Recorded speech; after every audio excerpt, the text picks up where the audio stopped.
Hello, everybody, and welcome to today's episode. My name is Khathabile Sidikane, and this is Journaling Through. And this is our very first episode, and this is the first of many. And I hope you stick around. So I'm really excited.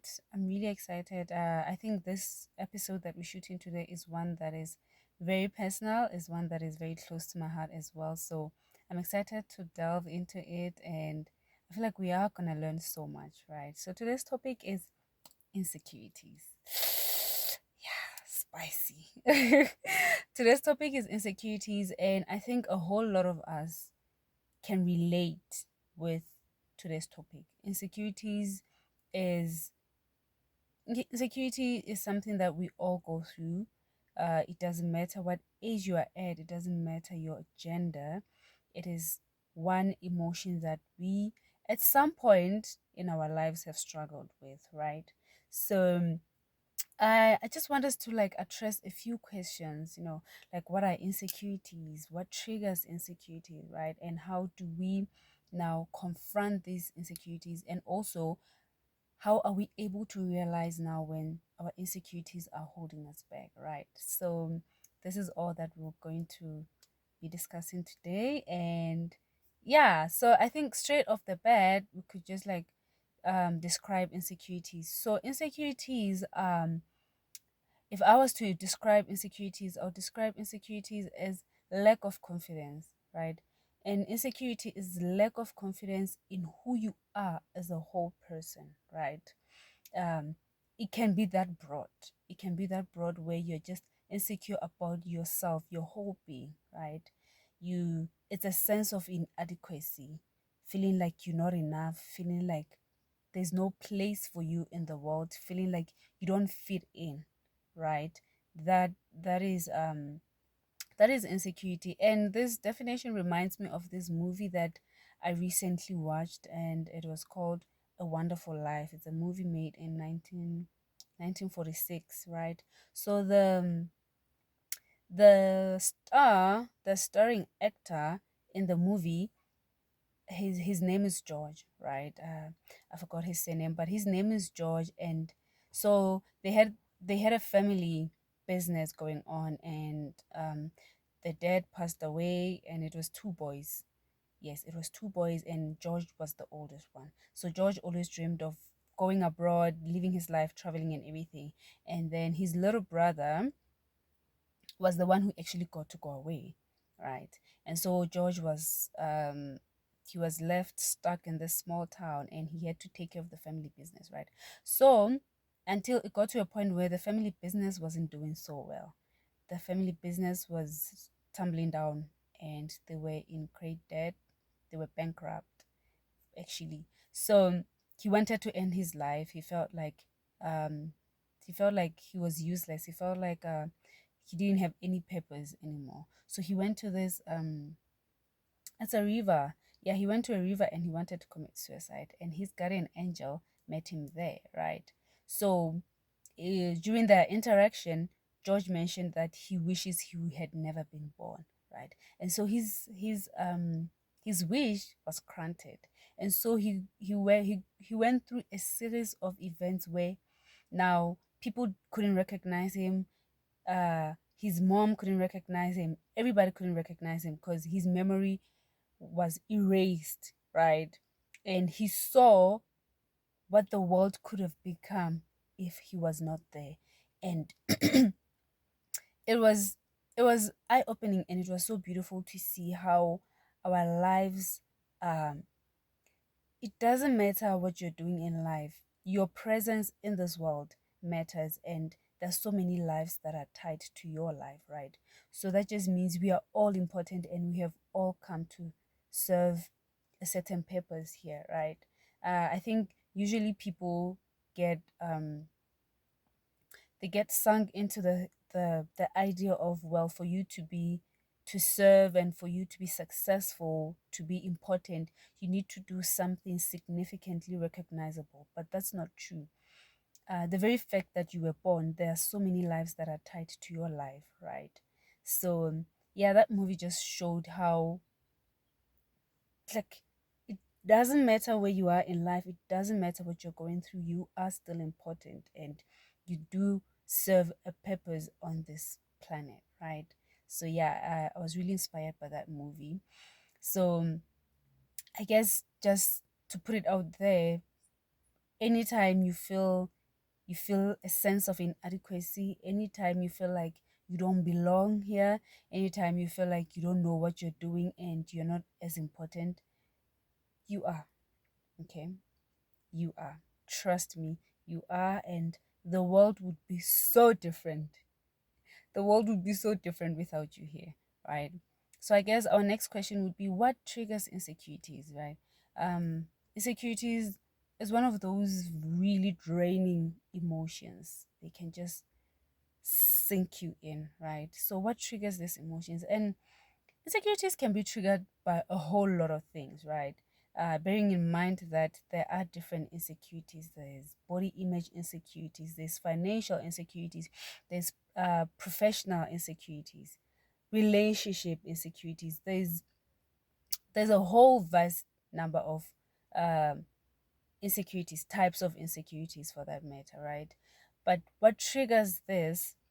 um, what triggers these insecurities is a whole lot of factors actually. Insecurities can be triggered by bullying, and I think bullying has really played a major role in inflicting insecurities, even in people that are old. A lot of people walk around carrying scars of bullying, right? A lot of people walk around with the scars that um, they didn't even inflict on themselves, right? So insecurities can be caused can be triggered by bullying. They can be triggered by childhood trauma. Oh, childhood trauma, child. It's something else. It's something else. A lot of insecurities are triggered by childhood trauma, and then a lot of insecurities are also triggered by self-image, right? They can be triggered by self-image. A lot of insecurities can be triggered by social settings. You know, you get in a certain social setting and you just feel inadequate, you just feel like you don't belong. And also they can also be triggered, amongst other things, by fear of rejection, right? Because you fear being rejected so much, you now you hold yourself back, and you you keep yourself in this cage. But even as you keep yourself in that cage, I think it's you stay in that cage so long that you actually start feeling like you don't have anything to contribute, you don't have anything to say, you don't have basically you don't have anything. You can't give, you can't contribute anything to society, you can't contribute anything to the world, right? So that is what those are one of the things that trigger insecurities. And it's so unfortunate because a lot of us are not able to we're not able to trace back we're not able to trace back our insecurities, like where does this stem from, right? Where does this insecurity stem from? So yeah, I think it's self-awareness, which brings me into the next question of how do we then um recognize when our insecurities are holding us back. And the most important thing, the reason I said they interlink, is that you cannot realize when your insecurities are holding you back when you are not able to self introspect, right? When you're not able to be very honest with yourself and just like why ask yourself, why am I feeling like this? Why am I constantly battling this certain feeling, right? So you need to self introspect, because without self introspection you will not even come to the realization that wait, this thing is now getting out of hand and it's holding me back. Do I think that people that don't have insecurities at all? Definitely not. I think insecurities and fear go hand in hand, right? But I think the problem comes now when you give in to the feeling, right? When now you can't step out, when you can't go to social gatherings because you have social anxiety, right? When when you can't get into relationships, or you can't, yeah, when your relationships don't work because now you have relationship insecurities, right? So you need to self introspect, and you need self awareness. You need to be able to realize that, wait, what is happening right now is, what is this? You need to ask yourself, what is going on? Why am I constantly feeling like this, right? Then from there, you will see that, okay, this is an insecurity. And then you can trace it back to, wait, so now this thing is affecting my work, this thing is affecting my social life. And then you go on to confront those insecurities, right? Which is our next point, like our next question: how do we confront insecurities, right? Because it's one thing for you to be aware. Self-awareness is good. People always say it's the first step and the hardest step. If you are able to self-introspect and be aware of something, you have kind of in a way already conquered that, right? It's true, but self-awareness on its own without action is, it's null and void. It won't help you for that long, right? Because you're gonna walk around with, well, I have an insecurity. Actually, I realized that my mom imposed this insecurity on me. I realized that bullying caused this insecurities. Yes, okay, good. What an unfortunate situation, but then what are you doing about it, right? So then, yeah, the next question would be, how do we then confront our insecurities, right? And I think the most important thing in confronting our insecurities is honesty. I tell you, and I kid you not, you need to be brutally honest. You need to be very raw, right? There's nothing that you should feel embarrassed to voice out. Even to yourself, there's no emotion that you should feel embarrassed to tap into or admit, right? So, in confronting our insecurities, we do a root cause analysis, like, what is really causing this, right? What is really causing this feeling of inadequacy, feeling like I'm not good enough for this person, feeling like I'm not good enough for this job, right? What is really causing that? And another thing, besides being very honest with yourself and being able to answer every question as honestly as possible, even if it's, I know it's not easy, it's not easy sometimes admitting certain things, but if you're still struggling if you're still struggling to admit certain things, then you are not going to be able to really confront that insecurity, right? But if you're able to be as raw as you can be, and just address the thing and be as honest and forthcoming about it as possible, trust me, you have already won, right? You have already won, and you are going to get through that insecurity. Another thing is, that you need to do is, you need to trace it back, like, ask yourself, who set the standards for you, right? Yes, there's this insecurity happening. It's your body weight, it's your weight, it's your shape, whatever it may be. Who set the standard of what is good, right? Because a lot of the times, people struggle with insecurities that some people, yes, it's true. It's something that they picked on themselves, right? They were just like, well, I don't like this about myself, or this and this and this and this. But sometimes, we struggle with insecurities that were imposed. Somebody set the standard for you. Somebody set the standard for what makes a perfect body, what makes a brilliant person. Because there's also, in intelligence insecurity, right? Where you don't feel smart enough, right? So you need to ask yourself, who set the standard for you, right? And no one has the standard to set, I mean, no one has the right to set any standard for you, right? um who are they to set a standard for you? Right? So you need to be able to realize that I am battling this insecurity of my looks, right? Or my body, because so said this, right? Somebody said this about me, and I have been carrying this as my identity now, right? Somebody said I was too skinny, and my whole life I have carried this insecurity that was imposed because before this person pointed out this, you were fine with your weight, right? So you need to now be able to trace it back. Okuti, no, the person who imposed this and the person who set a standard for me was my mom. My mom said I was ugly growing up. My dad, my brother, my siblings, whoever, right?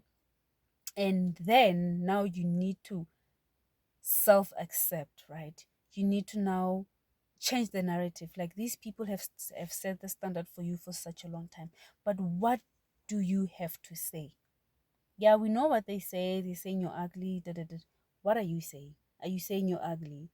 Are you saying you skinny or you chubby? What are you saying? You now need to redefine yourself. And I cannot reference redefining, I cannot talk about redefining yourself and leave the Bible out of it and leave Jesus Christ out of it, right? Because he is literally our source of confidence, right? You cannot find confidence anywhere else except from Jesus Christ, because a lot of the times we associate our confidence, or um we outsource our confidence from compliments from people, and when those compliments stop coming, you the confidence go away. The compliments stop coming, the confidence go away, right? So it's better to go to the one who never changes, right? The one whose word remains. And there is so much that the Bible says about us, and you can actually anchor yourself there, right? You can actually anchor your self confidence with the Bible, right? Let your confidence come and stem from what the Lord says about you. The Lord says you are His handiwork, right? Prepared before time for good works, right? Um, so just give yourself time to go through the Bible and realize that you are enough, you are beautiful, and there's nothing that is lacking in you, right?